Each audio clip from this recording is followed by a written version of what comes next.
if you guys have any questions along the way, please don't hesitate to ask or participate as well. I know all y'all know me. Okay, so as always, starting on TradingView. All you do is go on tradingview.com.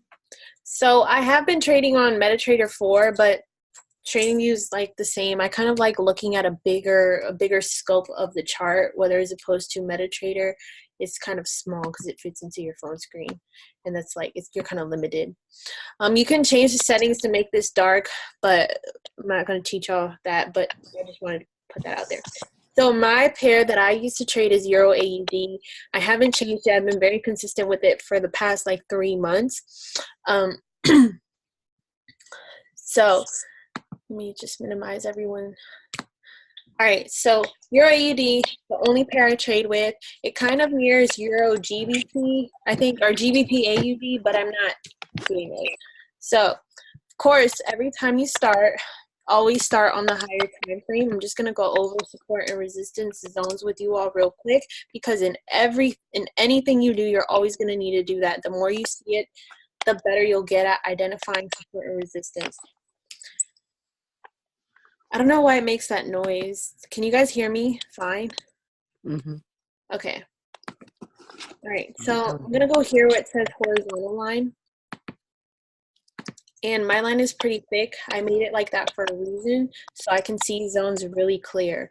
So zones are support and resistance zones are places where the market touches and respects and turns back around for 2 or more times.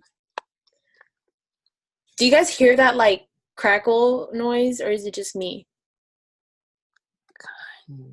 Kind of. Okay. If it bothers you all, let me know. All right, so I always start with the line first. So I'm going to do, you always want to mark zones near where price is at, okay? It wouldn't make sense for you to mark zones all the way down here because price is up here, right? Oops. Oh, man. Ah! I'm sorry.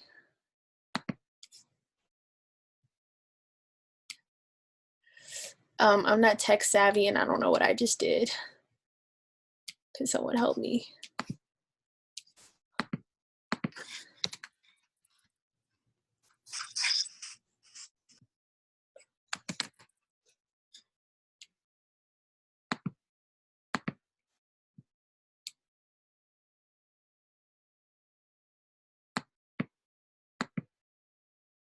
Okay.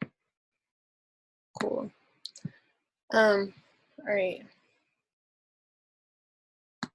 So this is a daily time frame. So here you see it touched, it respected, and it reversed. Here it respected, it reversed. Over here. Do you guys see all that? Hope y'all do. Okay, I'm gonna draw a couple more near right here. You see it respected right here and turned around. Same here. These are all zones. Right here, right here.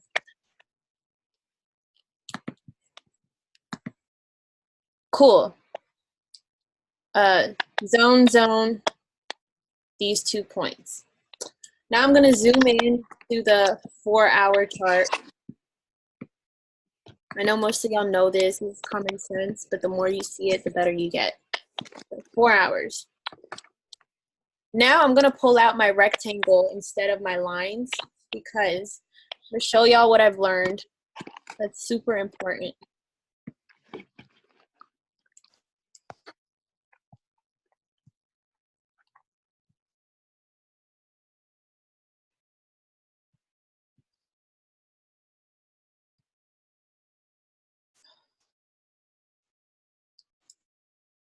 So you don't need to like scroll all the way back, you know, just a decent amount. Let it take up the whole screen. I trade personally on the 1-hour chart, but I mark my zones up starting from the daily always. So I'm going to go here where it says candles, and I'm going to change this to a line chart. Line charts represent closing prices, and closing prices are going to give you more accuracy on where zones are because they're going to get rid of all that noise like the wicks. So this is my line chart. I'm going to grab my rectangle and you're going to mark a zone from, so you all see how, now rectangles don't have to be that thick, but you all see how this top and these two tops are on the same zone, but they're not at the same exact line. That's why rectangles are rectangles. They're wide because it's not marking the same exact line. It's just marking the similar zone. That's why it's called a zone. All right. Typically my zones are from like, they have like a 50 to 100 pip difference. So from here to here, it'll be like a good 50 to 100 pips.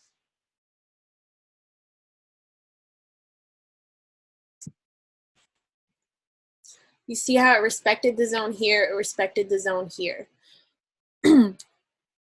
Now, something really valuable to notice when you are trading, they're called double tops and double bottoms, which if you watched like the training yesterday, I'm sure they went over it. This right here is a double top, okay? There's two tops that touch the same zone, and they're very, very common in trading. Also double bottoms. So you see here, this is a double top. It signifies that a strong sell or a strong buy is coming. In this case, they're both sells. In this case, this is a double bottom. Okay, so if I draw out my little rectangle, it's on the same zone. You always want to make sure that you encompass all of the tips of the times it's respected the zones, because if you do it too low like that and you don't take the whole thing into account, then it's going to mess you up in the future. So I'm going to take the, I'm sorry. There we go. Does anybody have any questions so far how to mark up zones? I know this is probably like always reiterated, but it's super important when it comes to trading. So here it respected it, same here, and right here.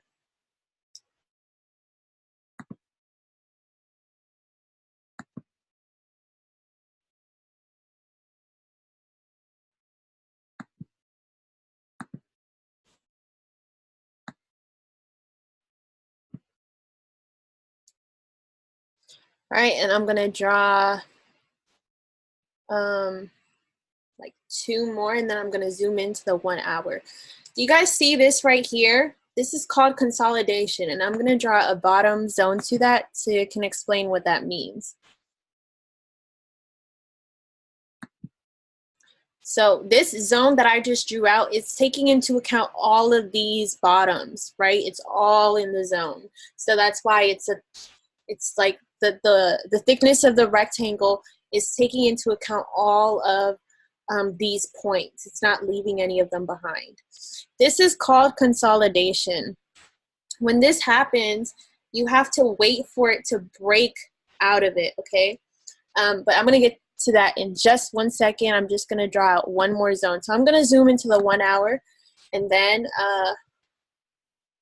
get right into what I'm doing. When I reach the 1 hour, I switch it back to the candles, because even though sometimes the wicks create too much noise, wicks do tell something. When you see long wicks signify that the market, long wicks signify that the market went too far and it's going to reverse, okay? When you see candlesticks, let me know if I'm going too fast, by the way.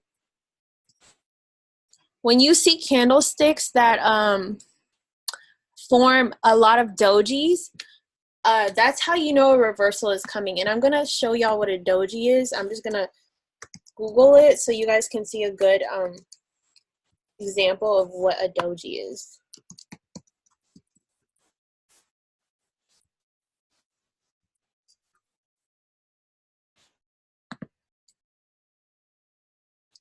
Dojis are super, give me 1 second.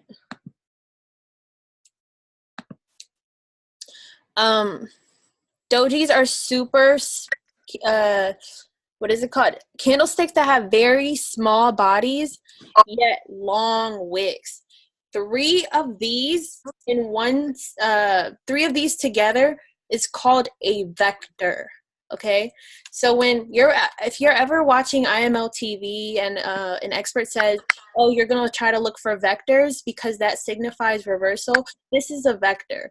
When you see 3 or more dojis formed at the tippity top of like a hill or a mountain looking thing, that signifies reversal. So if you see like a bunch of dojis up here, it signifies a cell. And then a bunch of dojis in the bottom signifies a buy. That's not always your confirmation though, it's just one type of confirmation. When you're trading, you'll always want at least 3 confirmations to know that you're actually going to buy or sell. Just because you see that the trend's going down doesn't mean that you want to get in right away. So some experts I noticed tend to do something like this. It gets all the way down here and they tell you to sell. Sell. Well, you missed a big, huge drop, and that's really critical because if you come here and you sell right here at this point, that's no use to you because you already missed this big drop, and who knows, this is going to reverse at any point. And when this reverses or retraces, then that means that you're missing out on money that you could have made. Or you're losing money for no reason. Okay. I'm going to draw one more zone. Then I'm going to teach y'all some.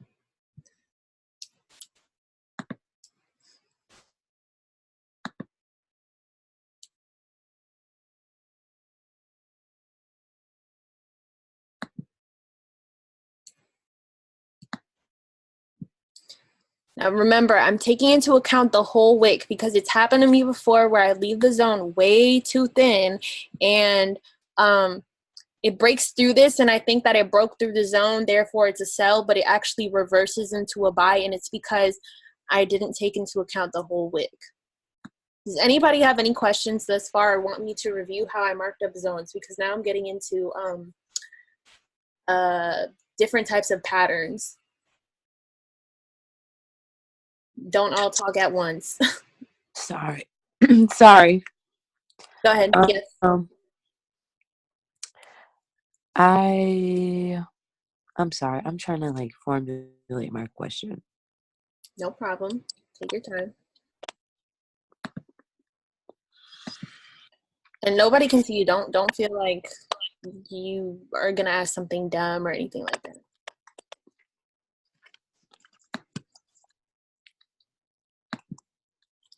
Oops.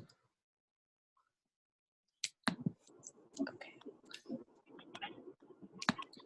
Also, what I was gonna say is when you mark the your purple zones on the daily chart, obviously you're gonna have zones there. So I just drew my zone that's on the purple line that I initially drew on the daily chart.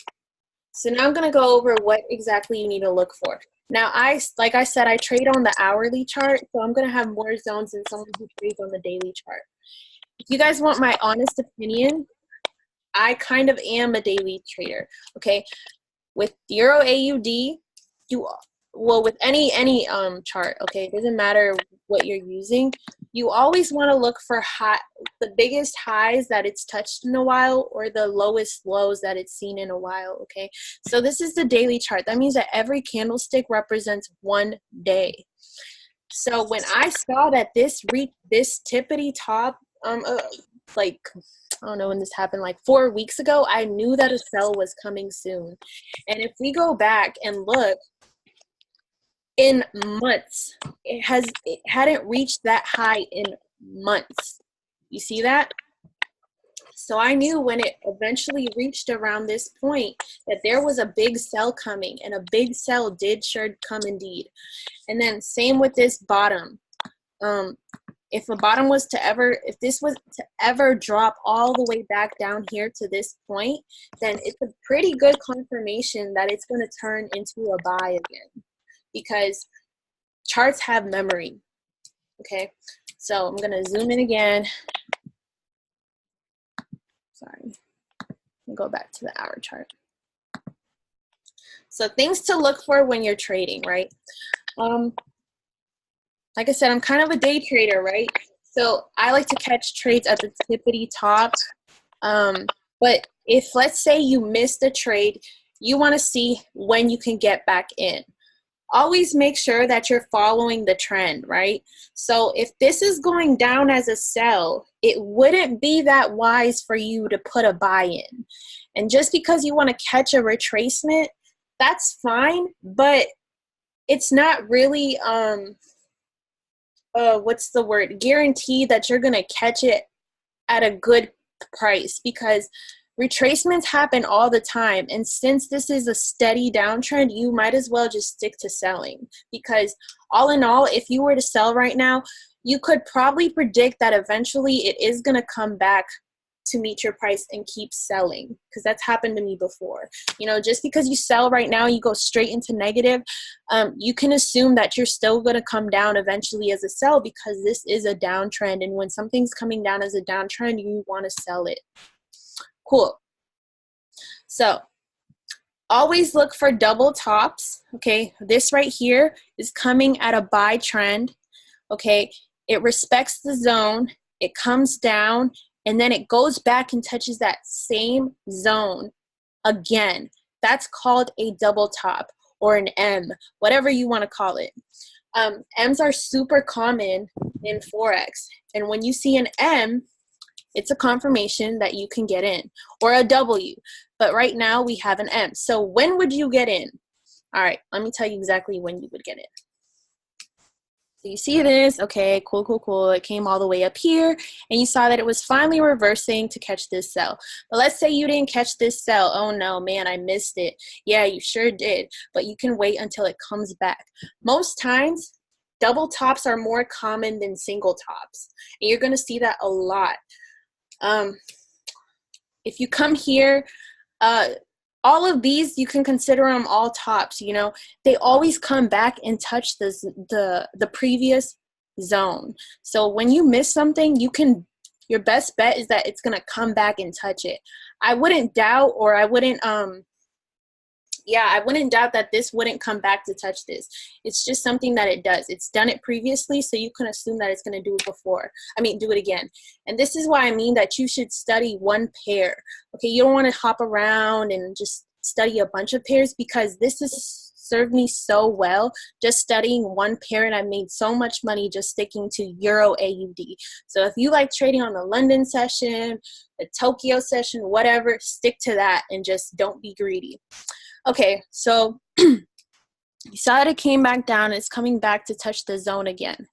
When would you get in? I'm going to teach you what a strong candle looks like. You always want confirmation on what you're going to do. So if this reaches up here, right, and you're planning to sell, you're not going to get in on a green candle, because a green candle signifies that it's going up still, right? It wouldn't be wise for you to sell during a buy, because it's either going to go and break through it, or it's going to retest it.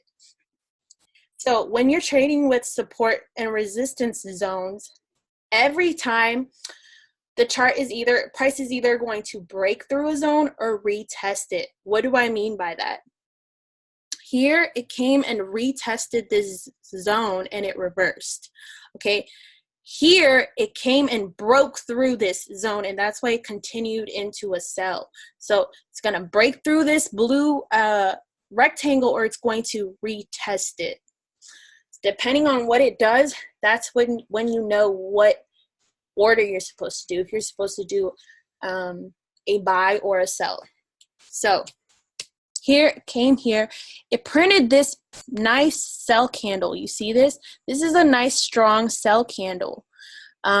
Once it printed that, that would have been a good confirmation for you to go into a sell, and you would have caught all of this. Okay. This basically signified that I got tired, it ran out of fuel, and now it's turning into a sell.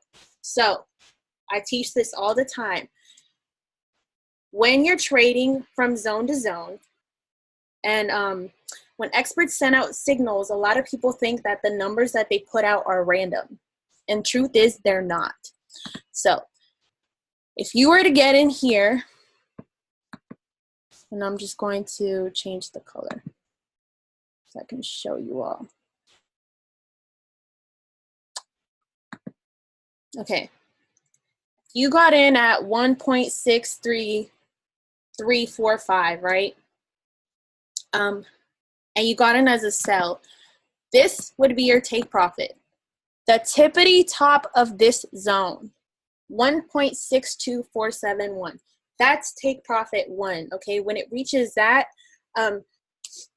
you know at least that it reached the top of the zone. You don't want to make your take profit the bottom of the zone, because the zone is a zone for a reason, and you want to use proper risk management, and you want to be a good trader.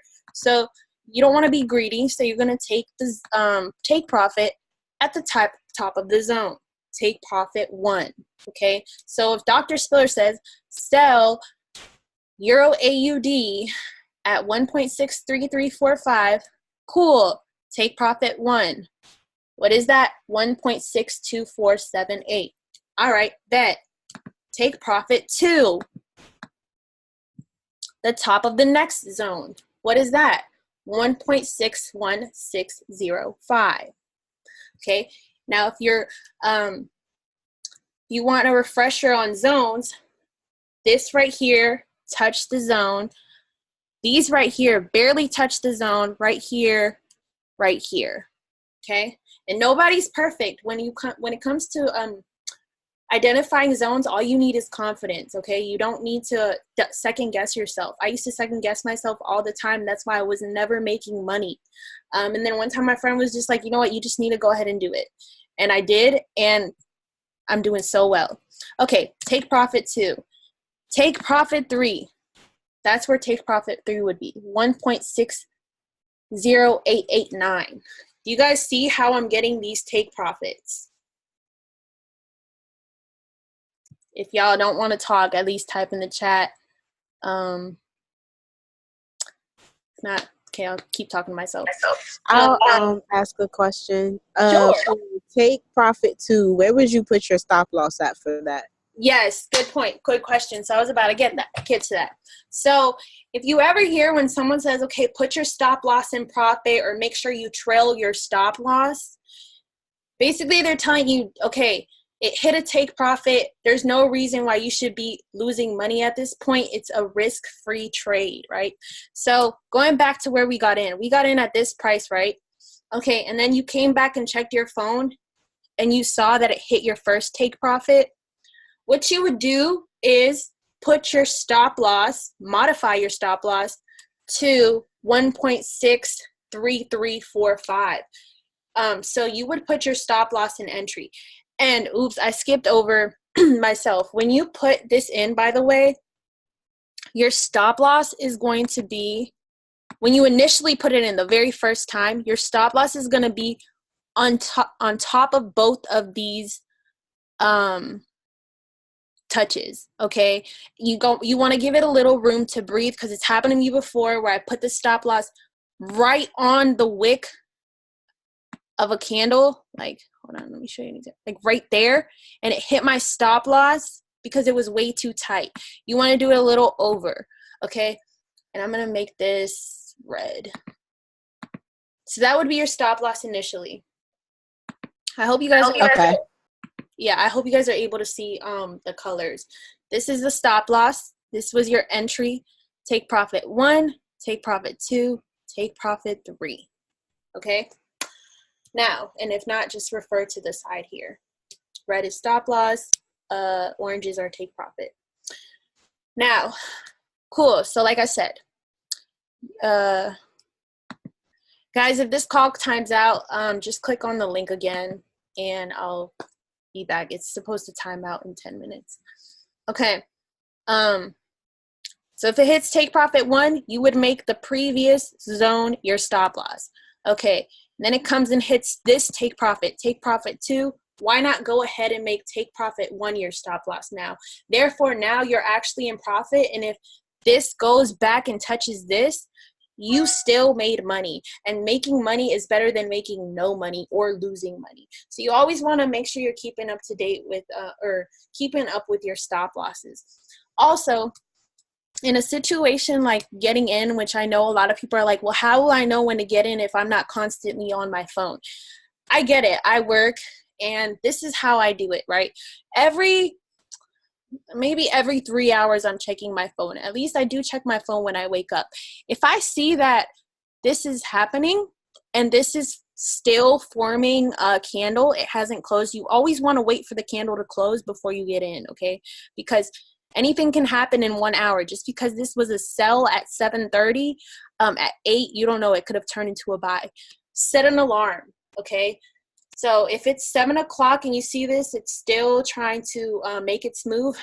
For 8 o'clock, you will know if it's a buy or a sell at that point. Okay, and if you miss things, don't force it. Because the worst thing for you to do is to force a trade and then you lose. And then it's like you regret it. Now, does everyone understand how to trail their stop losses and to set their take profits? So let me clarify what you said. So before it hits TP1, you set your stop loss. After it hits TP1, you set your stop loss at the entry price, and then you wait for it to take TP2, and then when it hits TP2, you set your stop loss at TP1? Yes. Okay. So essentially that's what you want to do. Now, if you're super comfortable in, let's say that it hit TP1 and you want to put your stop loss in the middle of this zone, that's also okay for you to do. Like you're stupid for doing that. Yeah, for testing to make sure that it'll hit the TP2. Yeah, because even though you put your stop loss not on a zone, you're still taking some profit. So when someone says put your stop loss in profit, screw it. Go ahead and find the median between the two zones and put your stop loss right here. But when it comes to having so much confidence that you know this is a sell trend, like there's no way, or you really don't believe, it's really you highly doubt that this is going to turn into some random buy, you can really just give your trade some room to breathe and just put your stop loss up here on the zone. Gotcha. Okay. All right, cool. Does anybody else have questions with that, or is everybody caught up? Because now I'm moving on to another pattern. Yeah, I'm good. Okay, cool. So with everything that I'm teaching, it's always trading from zone to zone to zone. You don't need Fibonacci's. You don't need, I don't know, all those other indicators. This is how I learned, and this is what works for me. I know you all know Spid. She also only trades with zones. Okay, it's really not hard. You don't need to indulge in so many strategies to be a good trader. The most simple is the better. Okay, now the next strategy that I want to show y'all is I'm sorry, I toned out, is a big candle strategy. So big shadow candle, basically. Big shadow candles are super common. And what big shadows are candlesticks that engulf the previous candlestick. Okay, and I'm gonna pull up an image for y'all to see it.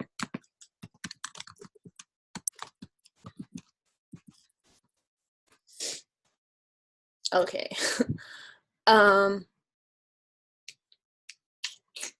There we go. Okay. Y'all see this is on a sell trend, right? This is a big shadow candle, right? This signifies that it's going to go into a buy trend. When you have a candle that prints bigger and more fuller than the previous candle in the opposite direction. Now, back to what I said initially, don't let that just be your only confirmation, okay? That is one confirmation. Just because you see this happening doesn't mean like, okay, get in, even though I do that sometimes. But you always want the more confirmation, the better. Right. Okay.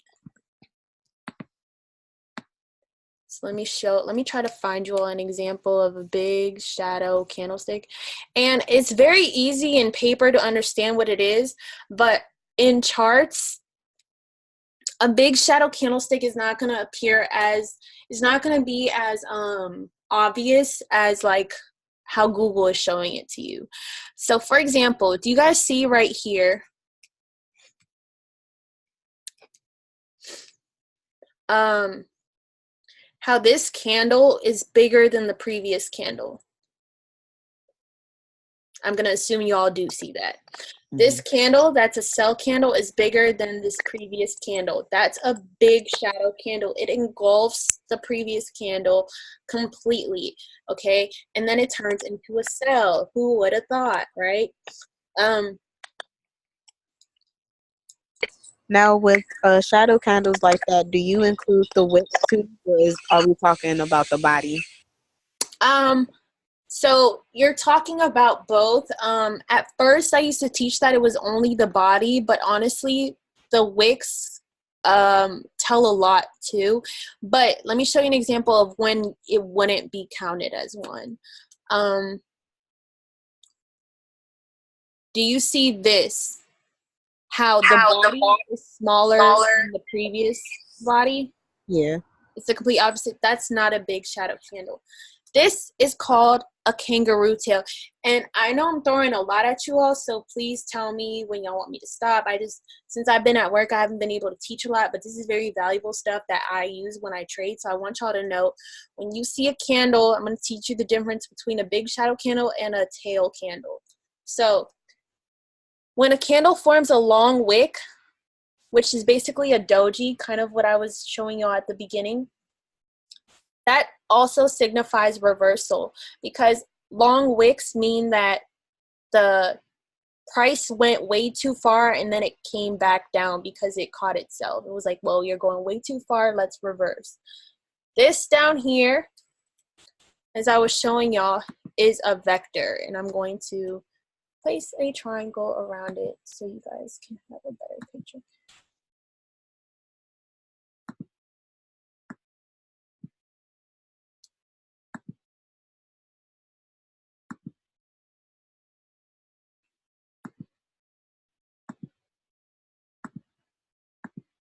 That's called a vector. Okay. You always want to look for vectors. They signify reversals.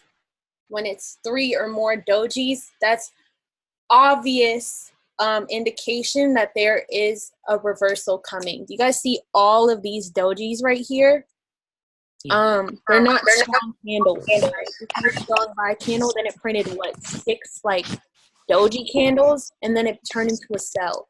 Those are good indications that it's gonna reverse. Okay.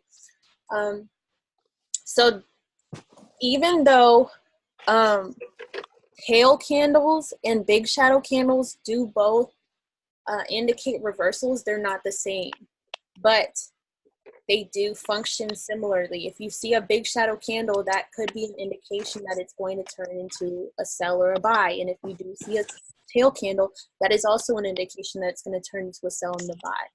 Okay.